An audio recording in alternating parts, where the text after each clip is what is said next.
بيحكي فيلمنا عن وباء أصاب العالم وكان سبب في انقراض الثروة الحيوانية والزرع بقى بسيط جدا لأن الأرض ما بقتش تنتج زي زمان وحتى البذور ما بقتش متوفرة زي الأول. تخيل بقى لما يبقى كل ده انقرض ما عدا الإنسان، إيه اللي ممكن يحصل في الناس بعد الكارثة دي؟ تعالوا نشوف سوا. تخيل تصحى تلاقي نفسك في واحدة من السنين اللي انقرض فيها كل موارد الأرض اللي تساعدك على الحياة، وللأسف بقى حتى شوية بشر مش كتير. بس المشكلة إن الموارد دي مش مكفية حد خالص. أكيد طبعا تخيلت إنها تحصل حرب على الموارد دي، بس أنت ما تخيلتش غير الحرب، بس حصل الأسوأ لأن ظهر مجموعة من البشر بياكلوا بعض. وده اللي حصل مع عائلة فيرمان، عيلة هادية عايشة في وسط الغابة بتزرع أرضها ودايما عاملين حراسة عليها. ليه بقى؟ لأن من وقت للتاني بتظهر مجموعات مسلحة تهجم على المزارع وتقتل أهلها ويستهول عليها لأن الزرع تقريبا كمان انقرض. وده اللي بنشوفه في أول الفيلم لما بنلاقي مجموعة مسلحة بتتسلل لمزرعة فيرمان وبيتكلموا على أساس إنهم جايين من بعيد ومش ناويين أذى وعايزين بس يرتاحوا، ولكن قائدهم كان في صمت بيوجههم لاقتحام البيت، واللي ما كانش يعرفوا ان عيلة فيرمان بتراقبه من فوق وجاهزين يخلصوا عليه. وده فعلا اللي بيحصل لان العيلة بتبدأ تخلص على المتسللين في صمت تام عشان القائد ما ياخدش باله، والسبب انهم مدربين تدريب عالي من الام هايلي اللي كانت في قوات الجيش. وبنشوف البنت الكبيرة للعيلة وهي راين معاها قناصة وبتصطاد في المتسللين واحد ورا التاني، اما هايلي نفسها كانت وسط الذرة بتخلص عليهم بصمت تاني. وباقي العيلة بيهجموا على اللي اقتحموا البيت من تحت لحد ما راين بتفتح النار على القائد واللي معاها، فبيحاولوا يهربوا ومش بتبقى منهم واحد طلع يجري، ولكن هايلي قالت لحد منهم يقتله عشان لو هرب هيرجع بأكتر من دول تاني. فبتخلص عليه الطفل الأصغر في العيلة أليكس، بس مش بتصيبها كويس وبتطلع إنها بنت فهي بتقول لابنها ماني يخلص عليها فورا. بعدها بتتجمع العيلة على العشاء وكالعادة الأم بتراجع معاهم القواعد الأساسية وبتسأل بنتها دان لو رجعت الكتاب اللي سلمته ليها، بس بتقول لها لسه، فبتطلب منها تلعب مجموعة ضغط عقابها ليها على كسلها وبتنفذ فورا، وبيظهر قد إيه إنها صارمة معاهم. أما الأب نوتا بيوافقها على كل حاجة لأنها السبب طول الوقت إنهم يفضلوا بأمان بفضل تعليماتها.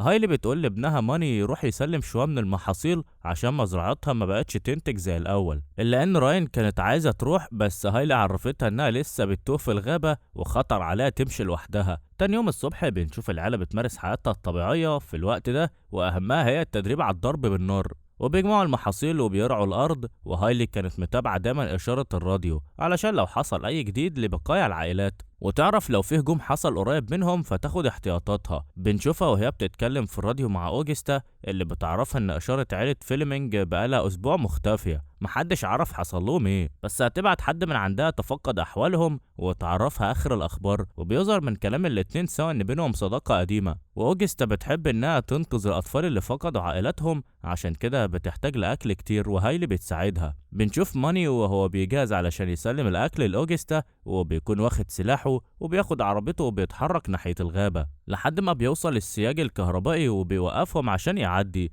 وبعدها بيدخل لمصنع شبه قديم وبيسيب الاكل في مجموعه من الانابيب. في الوقت ده كانت هايلي على الخط مع اوجستا اللي بتعرفها ان عيله فيلمينج كلهم ماتوا حتى الاطفال بسبب هجوم اكلي لحوم البشر عليهم، فبتخاف هايلي من اقترابهم مسافه كبيره منهم، وكمان بتزعل على عيله فيلمينج. بيوصل نوتا بره بيكون جايب سلاح كتير ليهم وبنعرف ان هو اللي بيأمن لهم الاسلحه، وبنته راند بتحب جدا تجرب كل الانواع الجديده. عند ماني بتشوفه بيعوم في النهر، ولكنه بعد ما بيخلص بيشوف بنت ماشيه وسط الغابه وبعد شويه بتختفي فيها، ولكنه بيقدر يوصل لمكانها وبيشوف ان معاه اطفال اكتر في نفس المكان. بيحل الليل وبنشوف عيلة فيرمان وهم بيحرقوا باقي المحصول الفاسد بعد ما اخدوا منه اللي ينفع للاكل، وبيحتفلوا بده وبيحاولوا انهم يعيشوا حياتهم على قد ما يقدروا. هالي بتقعد تحكي مع نوتا شويه عن مخاوفها على ماني اللي ما بقتش فاهماها في الفتره الاخيره، اللي اخيرا بيوصل ولكنه بيتضايق لما بيشوفهم بيولعوا في المحصول وبيقول لهم انهم يقدروا يوزعوه على غيره. بس نوتا بيعرفوا ان اللي بيتحرق هو الفاسد واللي محدش ينفع ياكله، بس ماني كان متضايق لان هما اللي بياخدوا القرارات لوحدهم، فمامته بتقول لهم لو زعلان على المحصول يقعد ويطفي النار لوحده.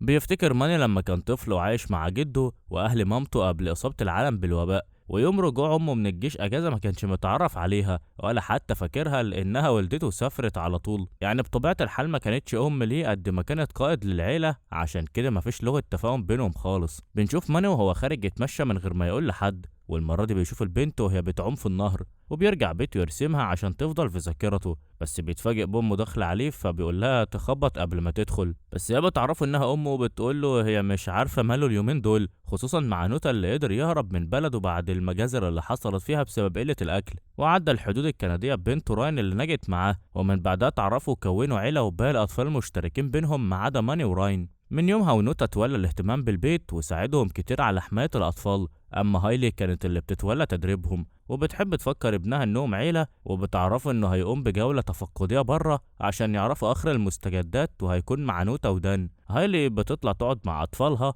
أما نوتا ودان وماني بيروحوا يتفقدوا المحيط بتاعهم. وللأسف في واحدة من الأماكن بيشوفوا مشهد مش حلو خالص لما بيلاقوا مجموعة من الجثث متعلقة، وفجأة بتظهر مجموعة تانية من الجنود بيقولوا لهم ينزلوا سلاحهم لانهم من الحرس. بس نوتا بيسالهم لو قاعدين عند عيله فيلمينج، فبيقول له واحد منهم ايوه. هنا نوتا بيفتح عليهم النار بدون مقدمات وبيخلص عليهم، وبيعرف ماني ان عيله فيلمينج كلها ماتت. بيطلب منهم بعدها تفقدوا لو في اسلحه في المكان، ونوتا بيقول لماني خلي باله من اخته، بس ده للاسف بتبعد عنه وبيظهر عجوز من وراه بيضربها طلقه في جنبه، لكن ماني بيصيبه بطلقه لكنه بيهرب، وبيشيل اخته بسرعه على البيت وهي بتنزف وبتتألم، وهايلي اللي بتخرج لها الرصاصة وبتضطر تعمل لها عملية طارئة، لكن ماني فضل بعدها زعلان عشان ما أخدش باله منها، وراين هونت عليه لأن لولا تصرفه السريع كانت ماتت، وبتقوله إن اللي حصل مش ذنبه أبدا. أما هايلي بتروح تتفقد إشارات الراديو، وللأسف بتحاول تتواصل مع أوجستا بس مش بترد، فبتعيط لأنها شكت يكون حصل لها حاجة،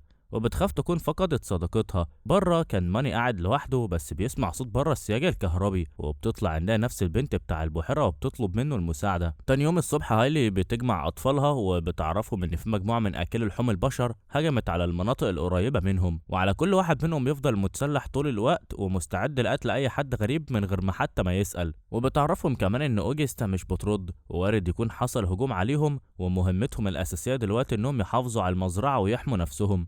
اللي بتقول لماني ابنها انها عايزاه فايق معاها لانهم نقصوا فرد، والفرد ده لولا تصرفه السريع ما كانش بقى عايش. بيروح ماني بعدها للحظيره وبيظهر انه حابس البنت فيها واللي كانت خايفه منه، فبيهديها وبيعرفها انه مش هيأذيها، لكنها بتقول انت خاطفني، فبيعرفها انه لو ما كانش دخلها كان زمانها ميته ومش هيقدر يخلي عيلته تشوفها، فالاحسن لها تفضل هنا. بيقول لها انه هيخيط لها الجرح فتتحمل شويه وما تطلعش اي صوت. بره كانت هايلي ونوتا بتفقدوا الغابه، وهايلي بتحس بحركه فبتتواصل مع كوكي عشان تعرفها لو شايفه حاجه على الشاشه، بس مش بترد عليها، فبتقول لراين تدور على اختها وتزرعها قدام الشاشه فورا. نرجع لمان اللي كان بيحاول يساعد دونا البنت اللي لقاها، بس بتاخد منه الابره والخيط وبتخيط لنفسها. بيسالها بعد كده انت مين وجايه ليه، فبتعرفوا ان عيلتها اتعرضت للهجوم وهي عايزه تستخدم الراديو عشان تتاكد لو لسه عايشين ولا حصل لهم ايه. بس هايلي بتتواصل مع ماني وبتقوله انها عايزاه فورا عندها، فبيكمم دونا تاني وبيجري على امه. بالليل العيله كلها بتقعد تتعشى، ولكن هايلي بتزعل لكوكي عشان ما التزمتش بمهمها، وبيحصل بينهم مشاده خفيفه كده خصوصا على نوع الاكل، بس هايلي بتقول لها احمد ربنا انك لاقيه تاكلي اصلا، والناس بره بتاكل بعضها من قله الاكل. الكل بيضحك بس الوضع ده ما عجبش هايلي اللي زعقت لهم، وقالت ان محدش منهم مقدر خطوره اللي بيحصل، وان في ناس بره بتاكل بعضها وقريب ممكن يوصلوا ليهم. وكمان اوجستا مش بترد، وواضح جدا انها متاثره بتغيبها ده. بتروح بعدها تطمن على دان اللي بتترجاها تفوق وتفضل معاهم وتقاوم على قد ما تقدر لانها مش هتقدر تخسر اي حد منهم. تاني يوم ماني بيروح يطمن على دونا وبيديها اكل، وبيعرفها انها لو خرجت امه هتخلص عليها لانها مش بتثق في حد خالص. بيعرف انهم اتعرضوا لهجوم على مر السنين اللي فاتت، وده خلى والدته تفقد الثقه في كل الناس اللي عيلتها، بس دونا بتعرفه انها مش محتاجه غير تطمن على عيلتها وتعرف لو عايشين ولا لا، وبعدها مش هيشوفها تاني. بيسألها ماني مين هنا عمتك اللي بعتتك هنا، فبيقول لهم اوجستا. بيعمل نفسه ما يعرفهاش وبيتأكد ان اوجستا فعلا اتعرضوا للهجوم.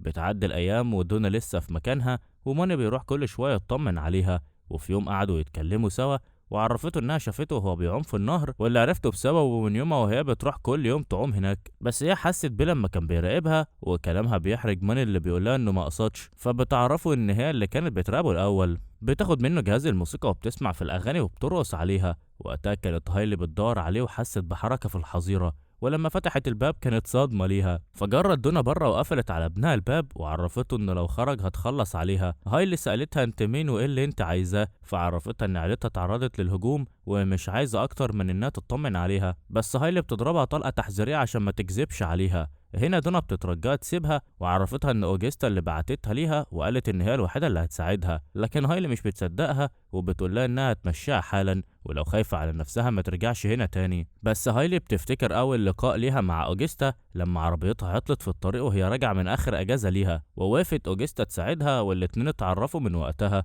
ولما فشلت أوجستا تصلح العربية وصلتها لحد مزرعتهم، واللي للأسف وصلوا لها كل اللي فيها ميتين، والأب كان لسه بيطلع في الروح. وقدرت هايلي تعرف منه ابنها الصغير فين، واللي كان لسه سنه 5 سنين بس، ودخلت تدور عليه في الحظيرة ولقت جثث أكتر هناك، والمشهد كان وحش تماما. بس كان ماني لسه عايش وكان في ايده سلاح، فاخدته مامته وهدته وبعدها مشوا من المكان خالص. نرجع للوقت الحالي وبنشوف ماني بيحاول يوصل لاي اشاره مع اوجستا يطمن عليها، بس محدش بيرد، ومامته بتدخل عليه وهي متعصبه وبتعرفوا انه خانهم وكذب عليهم، والبنت كانت ممكن تبقى تبع اكل لحوم البشر ويعرضهم كلهم للخطر. بس ماني بيتعصب عليها وبيقول لها ان هي اللي كدابه وبتحاول تمشي الكل حسب اوامرها بس، وبياخد سلاحه وشنطته وعربيته معاهم دونا وبيطلع على الغابه عشان يساعد اوجستا. بس هايلي مش بتقدر انها تقف ساكته، وبتقرر تروح ورا ابنها تساعده وتطمن على اوجستا هي كمان، وبتوصي نوتا يأمن السياج لحد ما هي ترجع، فبيقول لها تروح وهي مطمنه. بتتحرك هايلي وبتفضل باقي العيله في البيت،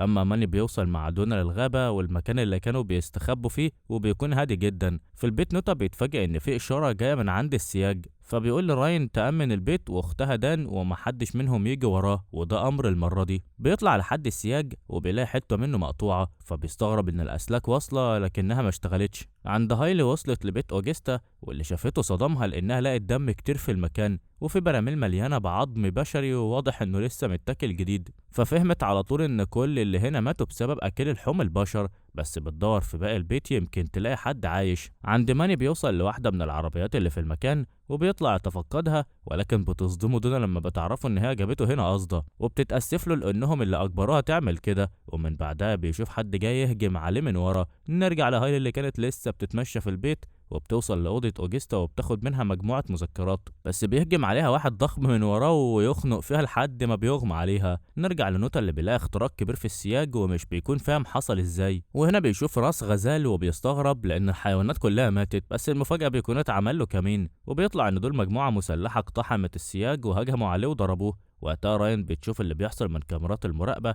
وبتلاقي إن في مجموعة بتهجم على البيت جاية من بعيد. بتقول لكوكي تنزل تحت تأمن دان وهي هتواجههم من فوق، وبتستعد بسلاحها عشان لما يقربوا تخلص عليهم. اما نوتا بيصحى على دق 2 من اكل لحوم البشر لمسامير في ايده وبيتألم جامد منها، وبنته بتحاول تتواصل معاه. بيقدر نوتا يخلع اول مسمار وبيضرب بيه اللي كان بياكل في دراعه الناحية التانية، وايوه هم بياكلوهم احياء. بيقتل الاتنين وبيقدر يفك نفسه. اما عند هايلي بتفوت تلاقي نفسها مربوطه جنب اوجستا اللي بتنزف من راسها بشده، بس لسه عايشه وبتشكرها عشان جت. عند راين بتلاقي مجموعه كبيره داخله على البيت، فبتفتح النار عليهم فورا، بس هم كمان بيبداوا يضربوا نار عليها. وقتها بيتواصل الاب معاها وبيقولها تنزل المخبأ بسرعه مع اخواتها وتسيب البيت لحد ما يرجع لها. نرجع لهايلي واوجستا اللي بتعرف هايلي ان هي اللي بعتت لها دونا وفكرتها تقتلها من اول لقاء بينهم، بس بتعرفها ان ابنها معاها هنا ومش عارفه فين بالظبط، وبتطمنها انهم هيخرجوا. بس اوجستا بتقول لها ان كل اللي يهمها هم الاطفال اللي قدرت تخبيهم من اكل لحوم البشر. بيدخل راجل عجوز عليهم فبيبطلوا كلام، وبيقول لهايلي ان هم عملوا لها فخ،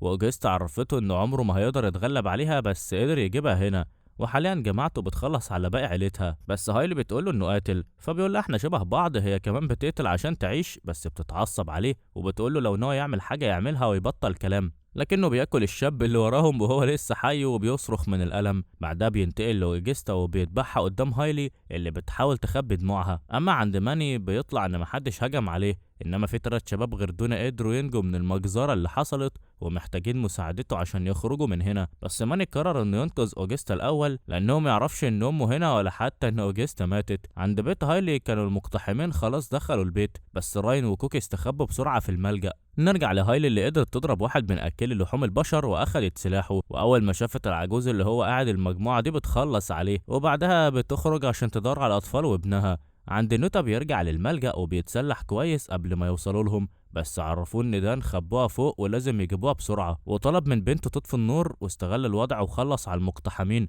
اما هايلي بتقابل ابنها ودونا والشباب وبتقولهم بسرعة من هنا، وكان ماني فاكرها هتسيب الشباب بس اخدتهم، ولما سألوها عن اوجستا عرفتهم انها ماتت، ودونا بتتأثر جدا. نرجع لنوتا اللي قدر يجيب دان معاهم بس وقع بعدها بسبب انه اتصاب، وراين جريت عليه علشان تعالجه. وقتها كانت هايلي وباقي الشباب وصلوا بره وبدأوا يضربوا في المقتحمين اللي بره، لكن جوه كان في 2 قدروا يوصلوا للملجأ وفتحوا الباب، والأب استخبى تحت الترابيزة، أما البنات فضلوا جنب أختهم. بره كانت هايلي وماني في معركتهم، وهايلي قالت لابنها يدخل بالشباب وهي هتفضل بره. عند راين كانت بتحاول انها تشتت انتباه المقتحمين لحد ما تخرج سلاحها، بس ما لحقتش لانهم اكتشفوا مخزنهم. هنا نوتا ضرب اللي اكتشف المخزن بالنار، وقتها دان اتحركت وطعنت التاني بسلاحها في ظهره بس ما تأثرش، فراين بسرعة طلعت سلاحها وخلصت عليه، وراحوا كلهم يطمنوا على نوتا ونقلوا له الترابيزة علشان يعالجوه. اخيرا وصل ماني واللي معاه، ولان دونا اخدت دور التمريض هي اللي قررت تعالج نوتا لان جرحه كان عميق لدرجة انها شافت امعائه من جوه. اما ماني قرر يرجع لامه اللي كانت بتحارب اكتر من واحد،